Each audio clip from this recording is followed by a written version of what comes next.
ఆయన చిత్తం అయితే ఇక్కడ కూడా ఇయ్యగలడు.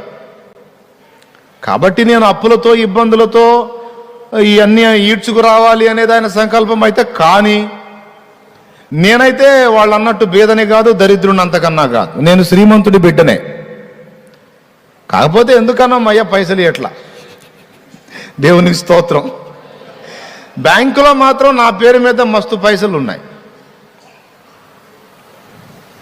బ్యాంకులో మాత్రం నా పేరు మీద మయ్య మస్తు పైసలు వేసిండు, మొత్తం నా పేరు మీదే ఉన్నాయి.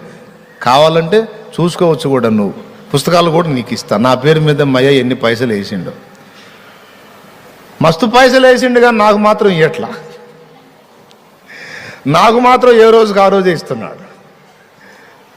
ఇంకా చెప్పాలంటే కాస్త అప్పులు కూడా నాకు తగిలిచ్చి వాళ్ళు నన్ను అనేటట్టు చేస్తున్నాడు. మరి అంత మంచి ప్రేమ గల తండ్రిగా ఎందుకు ఇట్లా చేస్తున్నాడంటే, నువ్వే చెప్పావుగా ప్రేమ గల తండ్రిని, అవి నాకు అవసరమైనవి కాబట్టి తగిలిచ్చాడు.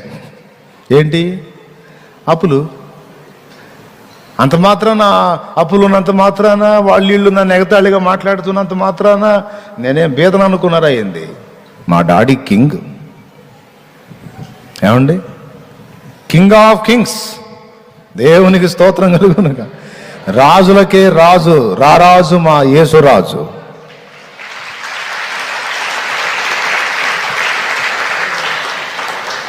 నేను ఆయన బిడ్డని.